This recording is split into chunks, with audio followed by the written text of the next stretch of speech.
Salut tout le monde, aujourd'hui je vais vous expliquer pourquoi je ne suis pas vegan et pas végétarien, mais je le suis presque. C'est une question qu'on voit beaucoup sur les réseaux sociaux, donc vais faire, je crois, mon premier disclaimer, comme on dit. C'est vraiment une vision personnelle qui est le fruit d'une longue réflexion sur comment être dans ce monde, comment agir dans ce monde. Je vois énormément de choses avec le travail que je fais à une petite échelle locale, mais aussi globale. Et ce que je vous livre aujourd'hui, c'est un petit peu les points clés que j'ai retenus par rapport à ça, qui peuvent changer, qui peuvent évoluer, qui peuvent être remis en question, qui peuvent être critiqués bien entendu, mais je crois que ça peut peut-être faire avancer un petit peu le schmilblick. Alors c'est parti.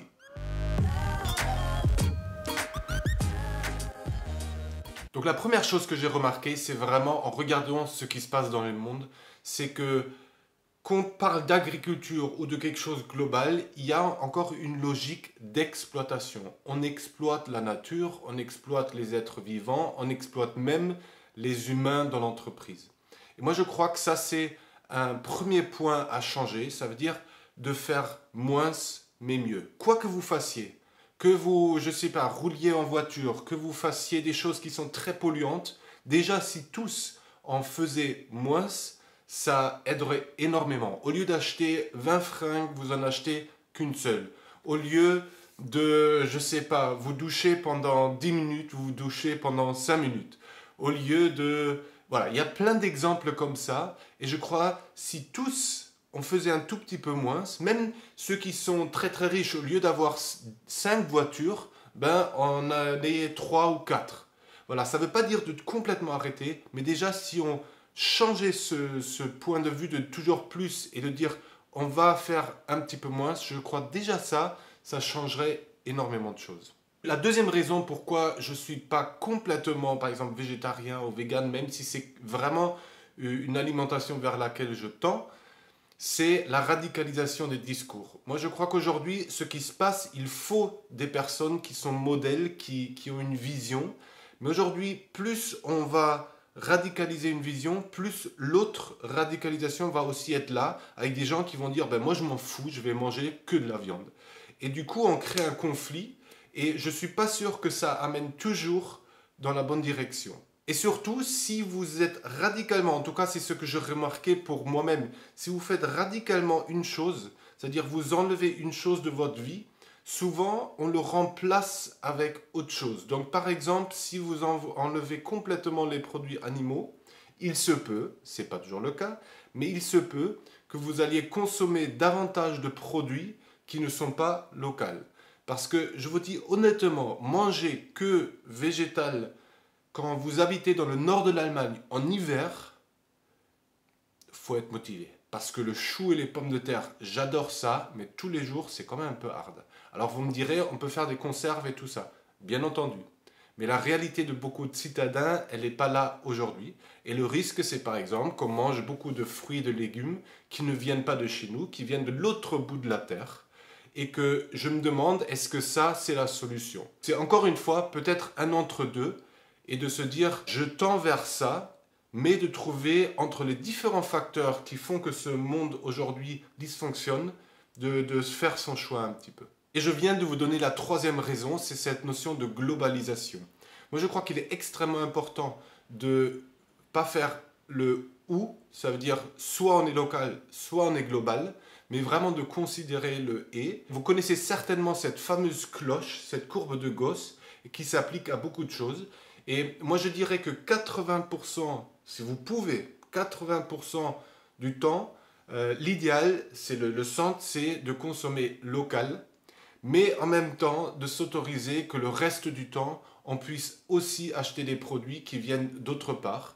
Parce que sinon, si on enlève le café, si on enlève le thé, si on enlève certains fruits, même vivre par exemple à Paris où je suis actuellement, ben ça, voilà, ça peut devenir un peu compliqué pour certains.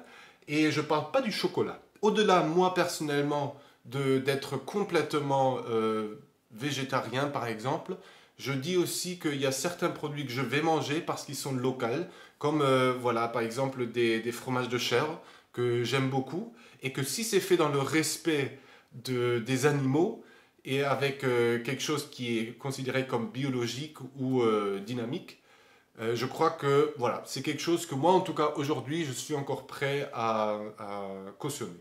La quatrième raison, et celle-là, c'est vraiment quelque chose que j'ai remarqué en travaillant sur moi, en me reconnectant à la nature, c'est qu'aujourd'hui, on vit dans un monde très pyramidal encore, où on hiérarchise les choses. On dit que l'homme est en haut, et après, il y a peut-être les animaux, et en dessous, il y a les végétaux, et je ne sais même pas où on cale les petits insectes. J'ai vu par exemple un projet qui produisait des insectes au niveau industriel pour nourrir les animaux. Il disait que les gens vont manger de plus en plus de viande, donc on va leur donner à manger de la farine d'insectes.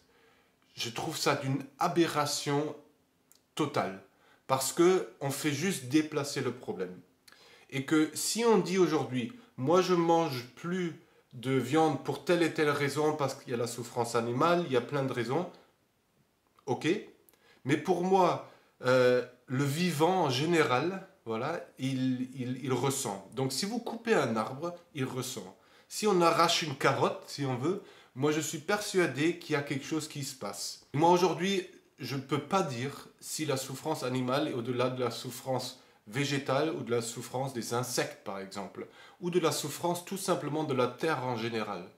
Donc moi j'essaye vraiment dans ma vie de dire, je considère à peu près tout le monde de la même façon. J'essaye de valoriser la vie en général sans essayer de faire de hiérarchie. Parce que sinon on tombe dans une pensée qu'on retrouve dans beaucoup de cultures où à un moment donné on encourage le nous on est meilleur que vous donc on a le droit de faire certaines choses que vous n'avez pas le droit de faire. Et ça je ne le cautionne pas forcément. Et ça nous amène au dernier point qui est qu'on est complètement, ou beaucoup de personnes sont déconnectées du cycle de la vie. Tout simplement parce que avec l'électricité, avec plein d'outils qu'on a, on gomme les saisons, il y a de la lumière quand il fait nuit dehors, voilà, donc on n'est plus vraiment connecté à ce qui se passe dans la nature. On se protège de tout, on se protège de la pluie, on se protège de... Voilà, et que du coup on crée un environnement assez aseptisé dans lequel nous évoluons. Ça a plusieurs conséquences. C'est notamment que la notion, et c'est encore une fois une notion que vous retrouvez dans d'autres vidéos, la notion de mort n'est plus du tout présente. Ça veut dire quand on tue quelque chose, un légume ou un animal, c'est souvent réalisé très loin et on n'a même pas conscience de qu'est-ce que ça veut dire de prendre la vie. Les Amérindiens, avant de tuer un animal, ils demandaient à l'animal la permission de le tuer pour nourrir la communauté. Alors, je ne sais pas si l'animal il comprend pas, c'est pas le point, mais ça veut dire que en conscience, on est conscient qu'on est en train de prendre la vie qui est sacrée, et que du coup aussi vous allez voir, vous consommez, que ce soit encore une fois des végétaux ou des animaux, très différemment, parce que vous considérez ce que vous mangez vraiment comme un cadeau, et du coup la surconsommation est pratiquement impossible. Je vous jure, si un jour vous devez tuer, je ne sais pas, un animal, vous allez voir que la surconsommation, elle sera finie pour vous si jamais, je crois, vous mangez de la viande. Alors oui, vous me direz, non, il y a des bouchers, eux, c'est leur métier. Oui, mais demandez les bouchers qui tuent et qui vraiment prennent soin, oui, ils tuent, mais c'est des personnes qui sont vraiment dans une notion de qualité et de respect et pas de surconsommation. Les autres, d'après moi, notamment dans les abattoirs, il y a une vraie souffrance psychologique et on le voit, des personnes qui se coupent en fait, il y a presque une schizophrénie pour ne pas ressentir ce qu'ils perçoivent parce que c'est d'une violence incroyable. L'autre possibilité qu'il y a notamment dans voilà, les abattoirs, c'est notamment avec la violence, que malheureusement, mais ça n'a rien à voir avec le végétarisme ou quoi que ce soit, c'est que comme c'est des êtres vivants qui ne peuvent pas se défendre ou qui ont du mal à se défendre, nos émotions, notre colère, notre souffrance, on la projette sur les autres et du coup on tue même voire par plaisir parce que ça nous permet de vivre une part très sombre de nous que normalement en société on ne pourrait pas vivre. Et ça c'est encore autre chose, très psychologique, je ne vais pas vous embêter avec ça, Mais voilà, la notion de respect de la vie, je crois, est essentielle. C'est aussi vrai avec les saisons. Moi, je suis persuadé que si certaines plantes, certaines choses poussent à certaines saisons, c'est pour une bonne raison. S'il y a beaucoup de légumes en été, c'est peut-être aussi justement parce qu'en été, il fait chaud, donc il faudrait se nourrir de façon un peu plus légère pour que le corps ne se fatigue pas trop. Aujourd'hui, on a les supermarchés, on a plein de trucs, on peut faire 10 000 choses pour avoir les aliments quand on veut. Mais encore une fois, manger des tomates en hiver, je ne suis pas sûr que ce soit très bon, notamment pour le corps.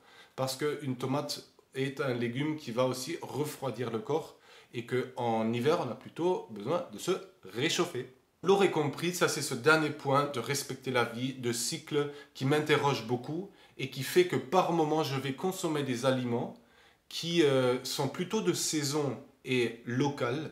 Et quand il n'y a pas beaucoup de fruits, ben, c'est peut-être autre chose. C'est peut-être des œufs, c'est peut-être des produits comme des fromages de chèvre ou des yaourts de chèvre. Alors c'est vrai que les produits de vache, je les ai complètement éliminés de mon alimentation. D'essayer de jongler avec toutes ces différentes notions, tout simplement aussi pour respecter les besoins de mon corps et même si je suis à 100% derrière l'idée d'arrêter de manger de la viande, notamment pour nourrir la population mondiale et arrêter de déforester la planète, étonnamment, de temps en temps, j'ai mon corps qui appelle autre chose que des légumes. Je le sens vraiment et que si ça m'arrive une fois par semaine, même pas. Alors je dirais peut-être de la viande, moi j'en achète jamais, mais de temps en temps ça m'arrive. Ça peut m'arriver une fois par mois, 2 fois par mois, peut-être d'en consommer. Je sens que c'est juste. Voilà. Donc, je crois vraiment, si on se permet d'être dans le local, le plus respectueux du vivant, la déconsommation, même ceux qui consomment encore de la viande, et qu'il y a eu des élevages avec beaucoup de respect et même d'amour, je crois que c'est avant tout ça pour moi la solution que de choisir une voie extrême où moi en tout cas aujourd'hui je ne m'y retrouve pas. Je vous laisse réagir à cette vidéo. Si vous n'êtes pas d'accord, tant mieux, ça va faire des discussions et ça va faire qu'on va peut-être voilà, faire avancer nos réflexions ensemble. Et en attendant, ben, je vous souhaite une excellente journée, bon appétit, quoi que vous mangiez, et je vous dis à très bientôt. Ciao!